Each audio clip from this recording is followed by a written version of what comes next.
है शब्द संसार का। शब्द संसार जो साहित्य को हमारे जीवन से जोड़ते हैं। और आज कुछ स्पेशल पंक्तियां हैं, कुछ ऐसी लाइनें हैं जो आपके मन को बहुत सुकून देंगी, बहुत अच्छी लगेंगी। तो चलिए उन्हीं से शुरुआत करते हैं।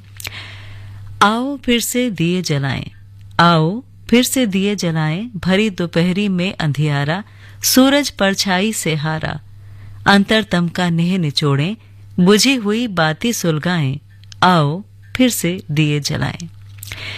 तो ये जो पंक्ति है, आओ फिर से दिया जलाएं, ये कहाँ से ली हमने? ये कविता संग्रह है मेरी 51 कविताएं, तो उसमें से हमने लिया। और ये किसने लिखा? ये लिखा सर्वोच्च सम्मान भारत रत्न से सम्मानित होने वाले श्री अटल बिहारी वाजपेयी जी ने, जिन्हें 2015 में ये सम्मान मिला था। राजनेता होने के साथ साथ एक कवि हृदय व्यक्तित्व, जो अपने आप में एक अनूठे रचनाकार थे। जानते हैं, राजनीतिज्ञ होने के साथ साथ कवि होना उनके संवेदनशीलता का प्रतीक है। मेरी 51 कविताएं अटल जी का प्रसिद्ध काव्य संग्रह है। वाजपेयी जी को काव्य रचनाशीलता और रसास्वाद के गुण विरासत में मिले और यही विरासत उन्होंने आगे बढ़ाई।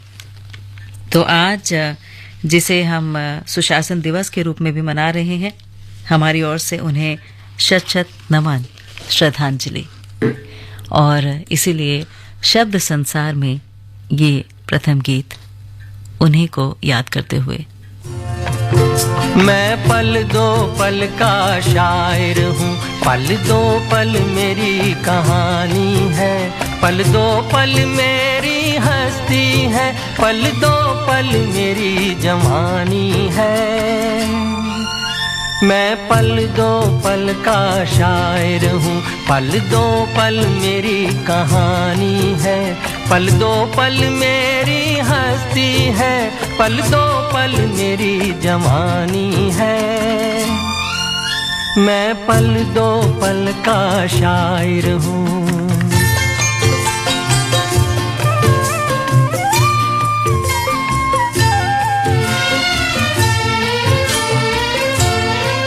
मुझसे पहले कितने शायर आए और आकर चले गए,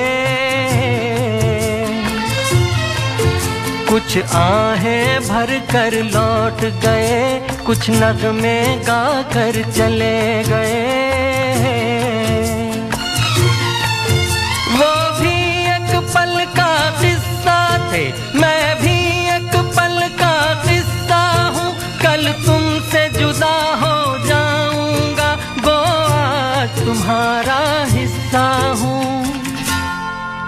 मैं पल दो पल का शायर हूँ, पल दो पल मेरी कहानी है, पल दो पल मेरी हस्ती है, पल दो पल मेरी जवानी है। मैं पल दो पल का शायर हूँ।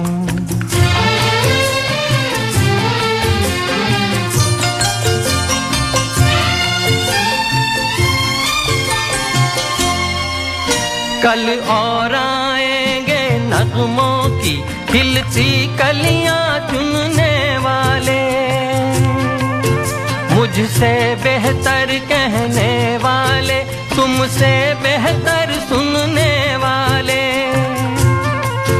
कल कोई मुझको याद करे, क्यों कोई मुझको याद करे, मसरूफ ज़माना मेरे लिए क्यों वक्त अपना बर्बाद करे। मैं पल दो पल का शायर हूँ, पल दो पल मेरी कहानी है, पल दो पल मेरी हस्ती है, पल दो पल मेरी जवानी है। मैं पल दो पल का शायर हूँ, पल दो पल मेरी कहानी है, पल दो पल मेरी हस्ती है, पल दो पल मेरी जवानी है। मैं हर एक पल का शायर हूँ, हर एक पल मेरी कहानी है, हर एक पल मेरी हस्ती है, हर एक पल मेरी जवानी है। मैं हर एक पल का शायर हूँ।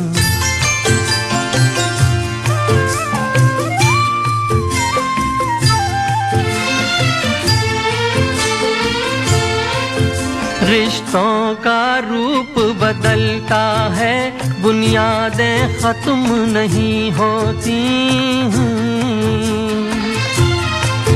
ख्वाबों की और उमंगों की मियादें खत्म नहीं होती।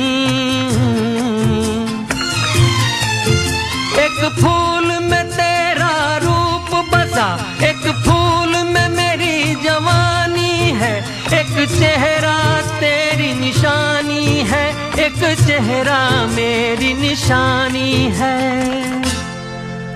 मैं हर एक पल का शायर हूँ, हर एक पल मेरी कहानी है, हर एक पल मेरी हस्ती है, हर एक पल मेरी जवानी है। मैं हर एक पल का शायर हूँ।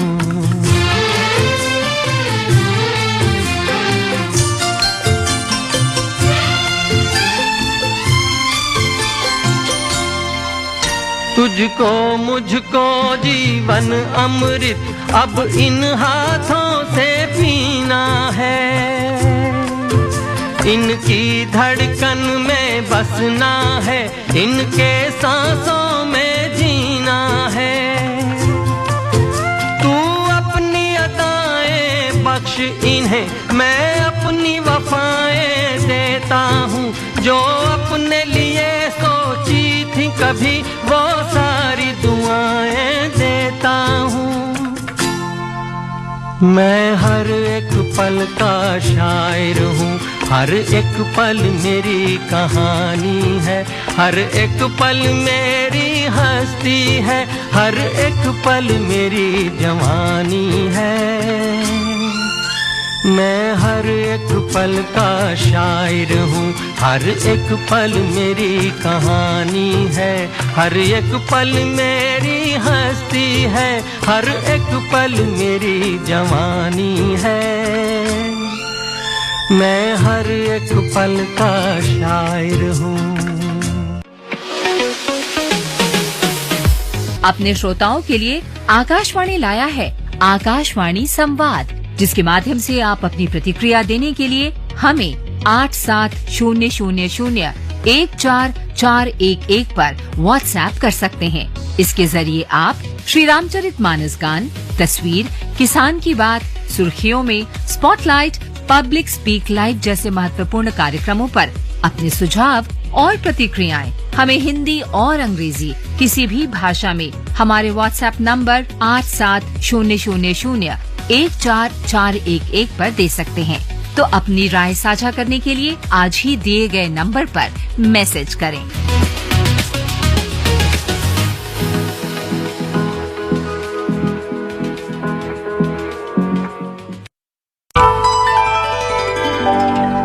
ये है आकाशवाणी और आप सुन रहे हैं गोल्ड 100.1 पर।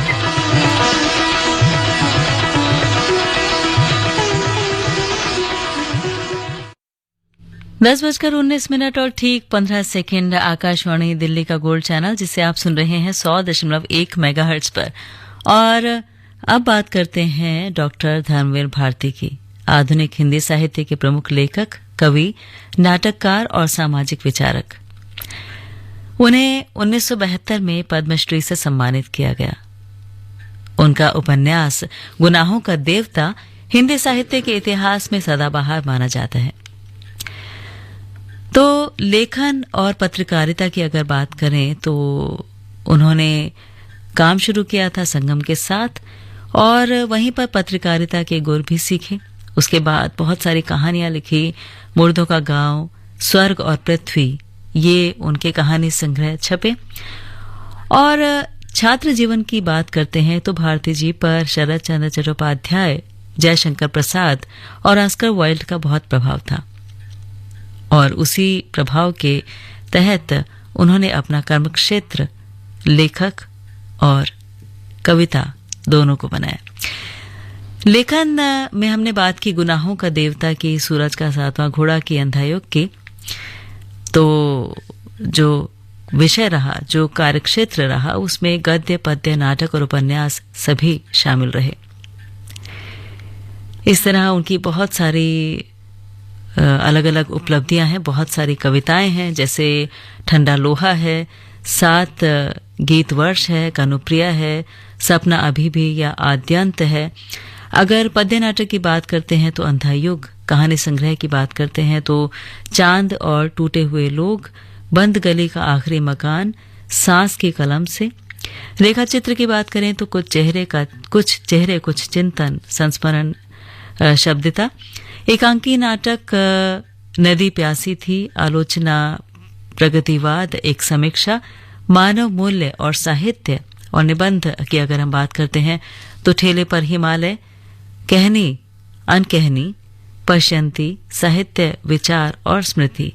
संपादन की बात करें तो अभ्युदय, संगम, हिंदी साहित्य कोश के कुछ अंश, आलोचना, निकष और धर्मयुग।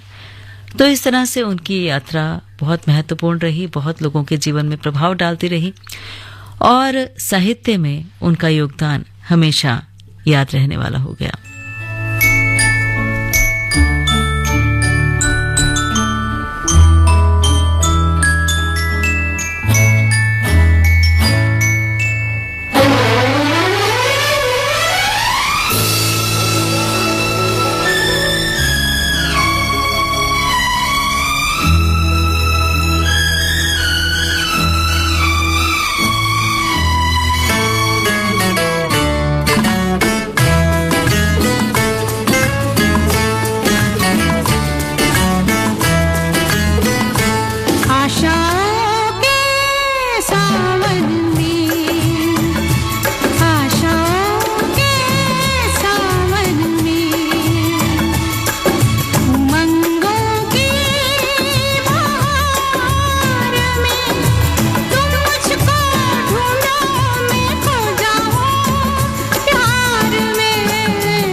बना, सुर से ये जीवन संगीत बना, तेरी पायल चलकी गीत बना।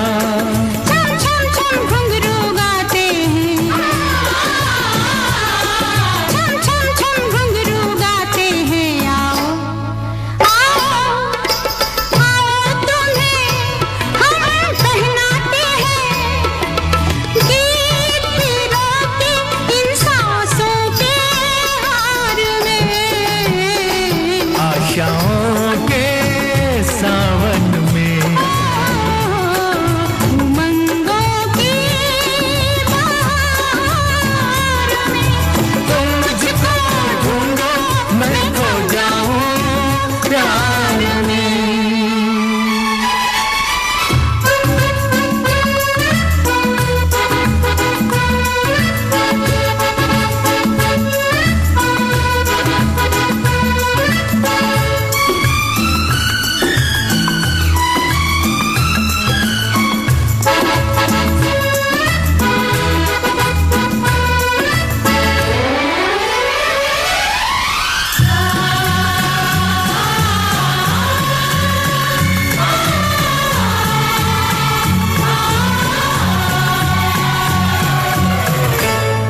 मन के तारों को छेड़ गई।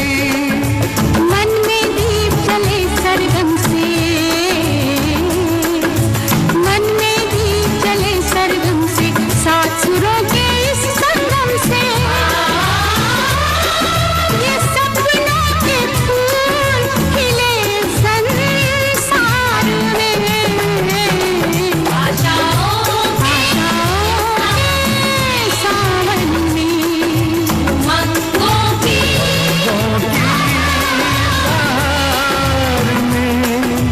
तुम मुझको ढूंढो, मैं खो जाऊं, मैं खो जाऊं मैं खो जाऊं प्यार में, आशाओं के सावन में, आशाओं के सावन में, आशाओं के सावन में, आशाओं के सावन में।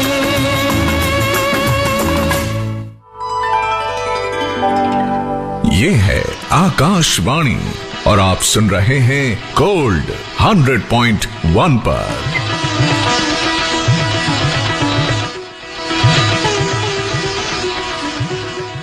जिन करदाताओं ने निर्धारण वर्ष 2023-24 की इनकम टैक्स रिटर्न ई फाइल न की हो, तो उनको मिल रहा है एक और मौका। विलंबित आयकर रिटर्न को लेट फीस के साथ 31 दिसंबर 2023 तक ई फाइल किया जा सकता है। साथ ही साथ निर्धारण वर्ष 2023-24 के लिए समय पर फाइल हुई इनकम टैक्स रिटर्न की संशोधित रिटर्न को भी बिना लेट फीस के 31 दिसंबर 2023 तक ई फाइल किया जा सकता है। अधिक जानकारी और रिटर्न ई फाइल करने के लिए www.incometax.gov.in पर जाएं। विकसित भारत के निर्माण को करें गति प्रदान, आपके आयकर का योगदान, प्रत्येक आयकरदाता एक राष्ट्र निर्माता। ये है आकाशवाणी और आप सुन रहे हैं गोल्ड 100.1 पर।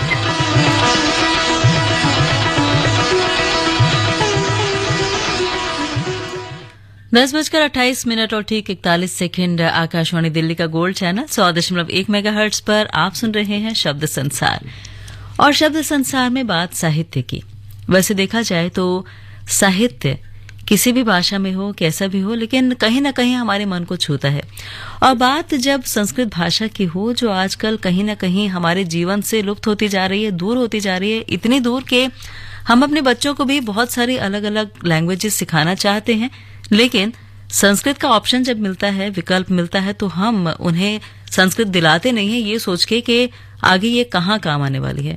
लेकिन दोस्तों, संस्कृत पढ़ना बहुत ज़रूरी है, क्योंकि इससे हम बहुत सारी ऐसी चीज़ें पढ़ सकते हैं जो हमारे इतिहास से जुड़ी हैं, जो कहीं न कहीं बहुत सारे शास्त्रों का मर्म भी समेटे हुए हैं, और वो हमें अलग अलग आयामों से जोड़ता है, हमारी अपने नॉलेज को, हमारे ज्ञान को और बढ़ाता है। और अब हम बात कर रहे हैं गंगानाथ झा जी की, जो संस्कृत भाषा के प्रकांड पंडित थे। इन्होंने अंग्रेजी, हिंदी और मैथिली भाषा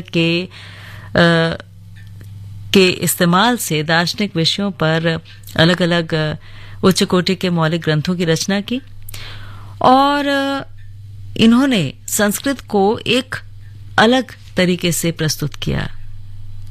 अब प्रस्तुत ऐसे किया कि संस्कृत भाषा के ऊपर तो इनकी बहुत ज्यादा पकड़ थी ही, तो बहुत सारे प्राचीन ग्रंथ तो थे, उनको अंग्रेजी भाषा में अनुवादित किया।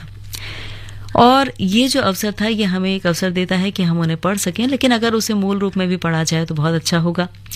संस्कृत की उच्च शिक्षा इन्होंने काशी के 2 प्रसिद्ध विद्वानों से ग्रहण की, और 18 वर्ष की उम्र में ही संस्कृत में एक पद्यात्मक ग्रंथ लिखकर अपनी प्रतिभा को प्रदर्शित भी किया। तो ये जो महत्वपूर्ण योगदान है, ये सच में बहुत एक बड़ा योगदान है संस्कृत भाषा के लिए। अगर मौलिक रचनाओं की बात करते हैं उनकी, तो संस्कृत में बेला महात्म्य है, या भक्ति कल्लोलिनी है, भावबोधिनी है, खद्योत है, प्रभाकर प्रदीप है। हिंदी में बात करें तो कवि रहस्य है, न्याय प्रकाश है, वैशेषिक दर्पण है, और मैथिली में वेदांत दीपिका है। अंग्रेजी की बात करते हैं तो प्रभाकर स्कूल ऑफ पूर्व मीमांसा, साधुलाल लेक्चर्स ऑन न्याय, फिलोसॉफिकल डिसिप्लिन, कमला लेक्चर्स कविता यूनिवर्सिटी में ये है, और पूर्व मीमांसा ऑफ जैमिनी, ये सब है। तो अगर आपको कभी भी समय मिले पढ़ने का तो ज़रूर पढ़िएगा, क्योंकि जब हम अलग अलग भाषाओं को पढ़ते हैं तो फिर हमें ये पता लगता है कि हमें और कितने ज़्यादा ज्ञान की ज़रूरत है और कितना कुछ है दुनिया में जो हम अभी नहीं जानते हैं, हमें जानना है। जैसे अगर हम अभी जैसे गंगानाथ झा जी की बात कर रहे हैं, तो सबसे बड़ा योगदान इनका संस्कृत के महत्वपूर्ण प्राचीन ग्रंथों को अंग्रेजी भाषा में अनुवाद करने का ही रहा। अब हम क्योंकि एक किसी भाषा को जानते नहीं है तो कभी हम ऐसा सोच भी नहीं सकते, लेकिन जानते होंगे तो कहीं ना कहीं हमारे अपने उद्गार भी अलग अलग भाषाओं में प्रकट होंगे और हम भी समझ पाएंगे कि जिंदगी भाषाओं से परे है, लेकिन भाषाएं जिंदगी से परे नहीं है, वो कहीं ना कहीं जिंदगी को जिंदगी से जोड़ती हैं।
फुर्सत के रात दिन दिल ढूंढता है फिर वही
जी हाँ, बहुत ही खूबसूरत गीत फिल्म मौसम से हमने आपको सुनवाया। दिल ढूंढता है फिर वही। वैसे आजकल फुर्सत तो बिल्कुल भी नहीं होती, हर एक की जिंदगी में भाग दौड़ है, जबकि इतने सारे गैजेट्स और इतनी सारी चीजें हमारे जीवन में ऐसी आ गई जिससे समय की बचत हो, पर फिर भी समय नहीं बचता।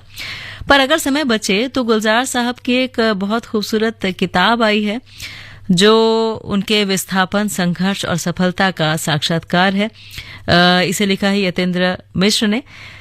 जो ये किताब है ना जिसका हम जिक्र कर रहे हैं, ये गुलजार साहब की आधिकारिक जीवन और उनकी रचनात्मकता के अलग अलग आयामों को प्रस्तुत करती है दोस्तों। और इसमें विभाजन के बाद जो विस्थापना थी उसका दर्द है, संघर्ष है, और फिल्मों में उनके जो आरंभिक दिन थे कैसे थे और कैसे वो शीर्ष पर पहुंचे, सारी कहानी है। 2 भागों में है ये पुस्तक, जिसमें जिनके जो पहला खंड है उसका नाम है 1000 राहें मुड़ के देखी और दूसरा खंड है थोड़ा सा बादल थोड़ा सा पानी। पहले खंड में लगभग 350 से ज्यादा पृष्ठ हैं जिसमें उनके जीवन और रचनात्मक जो तरीका था उसको बहुत ही अलग अलग तरीकों से, रोचक तरीकों से प्रस्तुत किया गया है। और दूसरे खंड में उनका बहुत लंबा साक्षात्कार है जो पहले खंड की प्रामाणिकता को एक बार और प्रदर्शित करता है हमारे सामने। तो जब भी समय मिले आप इस पुस्तक को पढ़िएगा। और फिलहाल उन्हीं का एक और हिट गीत आपको सुना रहे हैं, फिल्म किनारा से है। बहुत ही प्यारा गीत है और एक अलग ही बात है इस गीत में, जिसे जितनी बार सुनो लगता है शायद आज पहली बार ही सुना हो।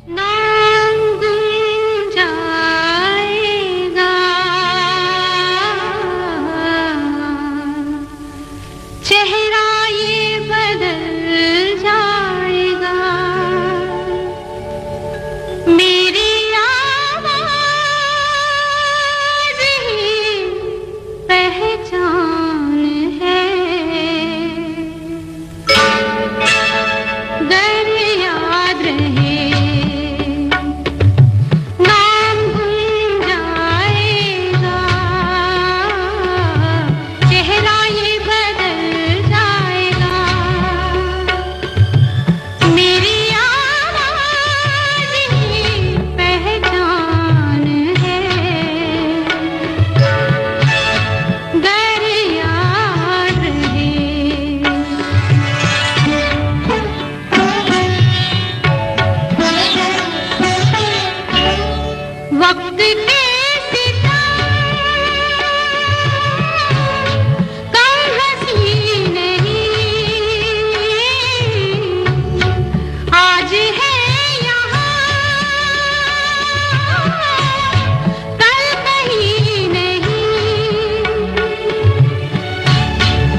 जो गुजर गई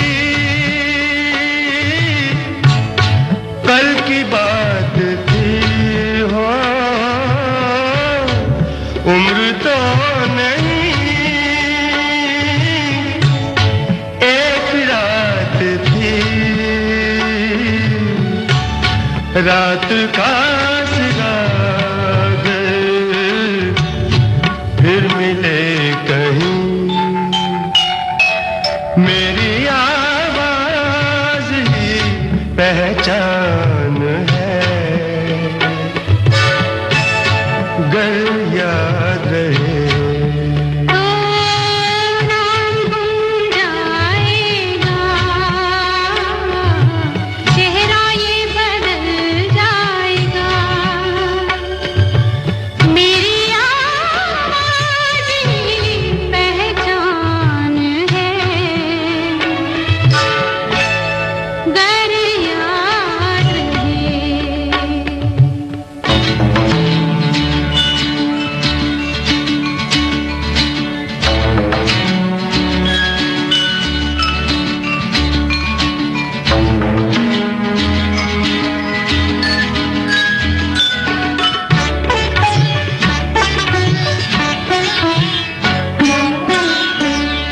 दिन ढले जहां रात पास हो, जिंदगी की ऊंची कर चलो, याद आए घर कभी जी उदास हो, मेरी आवाज ही पहचान है, गर याद रहे नाम गुम जाएगा, चेहरा ये बदल जाएगा, मेरी आवाज ही पहचान गर याद रहे।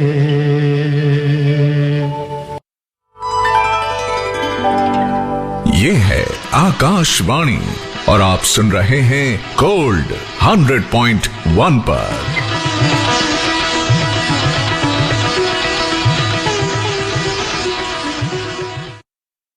सशक्ति से है नारी शक्ति का आधार। दिल्ली पुलिस महिलाओं की सुरक्षा के लिए हमेशा तैयार। महिलाओं और बच्चों के लिए दिल्ली पुलिस की special police unit for women and children SPUWAC की एक पहल सशक्ति आत्मरक्षा ट्रेनिंग कैंप।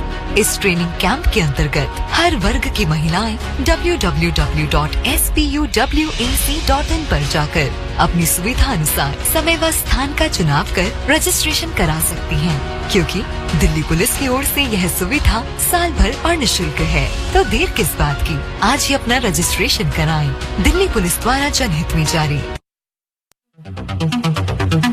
बोझ लेकर के अगर एग्जामिनेशन हॉल में गए हैं तो सारे प्रयोग बेकार जाते हैं।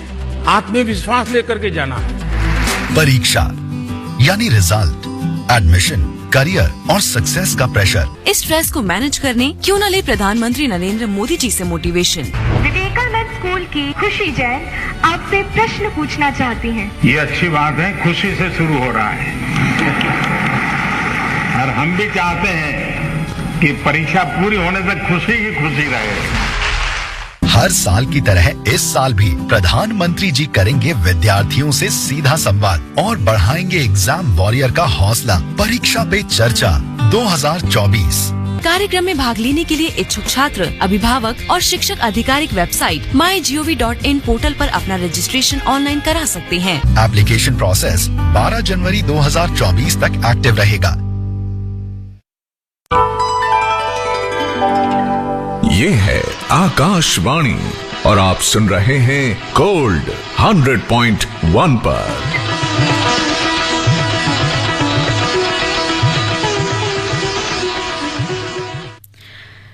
जी हाँ, आप सुन रहे हैं आकाशवाणी दिल्ली का गोल्ड चैनल और इसे आप सुन रहे हैं 100.1 मेगाहर्ट्ज पर।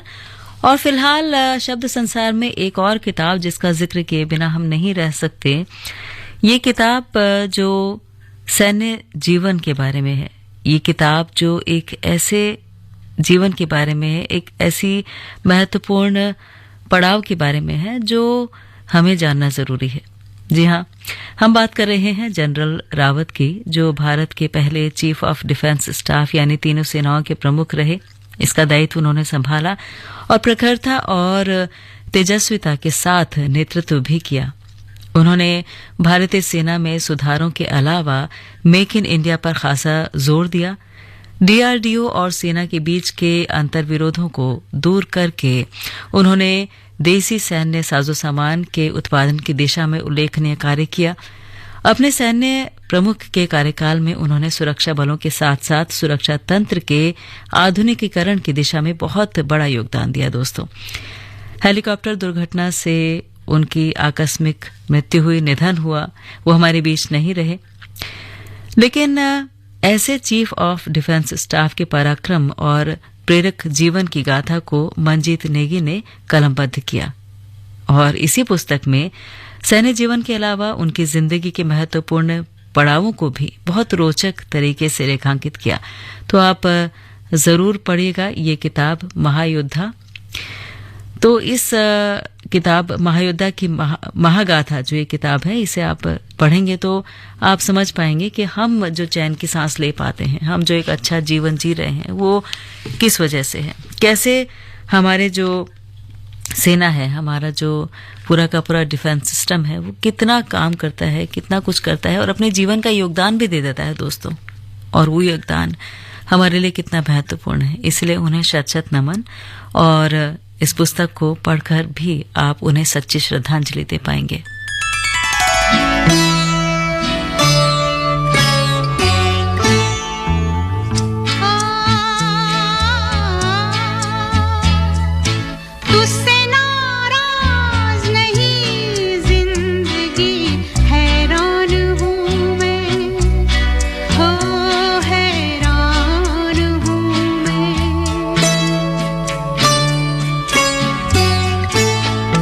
तेरे मासूम सवालों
जी हाँ, कुछ सवाल हमें भी परेशान करते हैं जिनका जवाब हमें साहित्य से कहीं न कहीं मिल जाता है।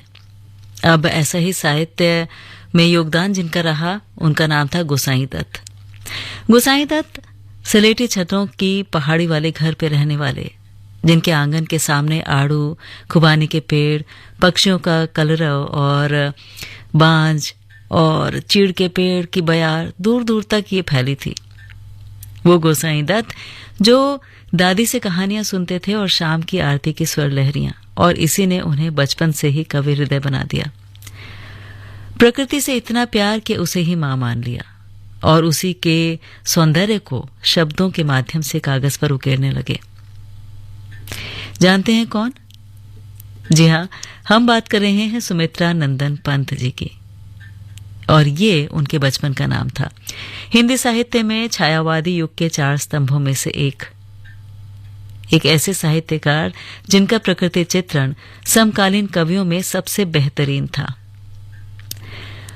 एक ऐसे साहित्यकार जो इतना कुछ लिख पाए कि उन्हें पद्म भूषण, ज्ञानपीठ पुरस्कार, साहित्य अकादमी पुरस्कारों से नवाजा गया, जिन्होंने समाज के यथार्थ के साथ साथ प्रकृति और मनुष्य की सत्ता के बीच टकराव को भी लिखा, जो इतना कुछ हमें दे गए, जिसमें वीणा, पल्लव, चिदंबरा, युगवाणी, लोकायतन, युगपथ, स्वर्ण किरण, कला और बूढ़ा चांद, ये सब कुछ है।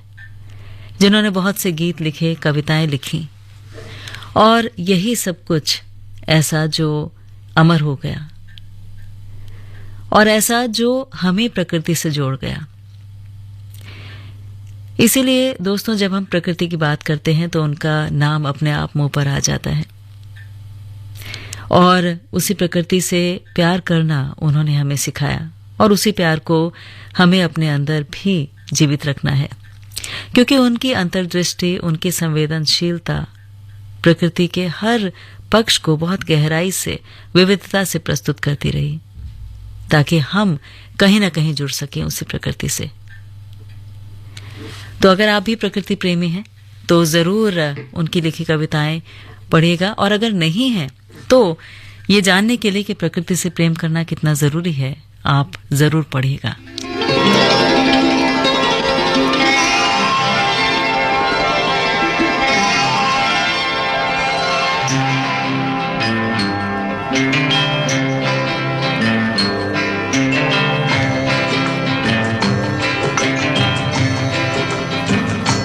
माझी चल, ओ माझी चल, माझी चल, ओ माझी चल, माझी चल, माझी चल, माझी चल, ओ माझी चल। तू चले तो छम छम बाजे मौजों की पायल, ओ माझी चल, माझी चल,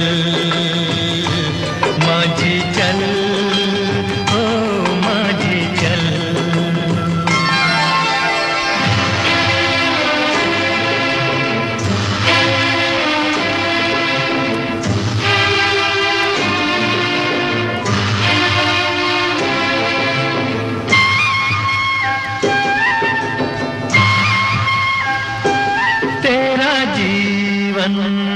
नदिया की धार है, तन है नैया, मन पतवार है।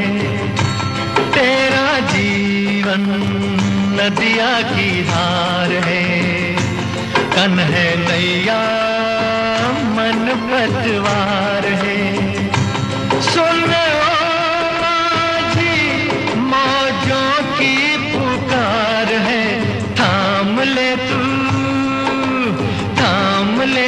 मस्त पवन का लहराता आंचल, ओ माझी चल, माझी चल, माझी चल। ये तो आपसे दूर चले जाने की इच्छा कभी भी नहीं होती, लेकिन फिलहाल समय का तकाजा है कि शब्द संसार यहीं तक। कुछ ही देर में आप सुन सकेंगे हिंदी और अंग्रेजी में समाचार। तो पूनम चलती है, आप अपना बहुत ख्याल रखिएगा।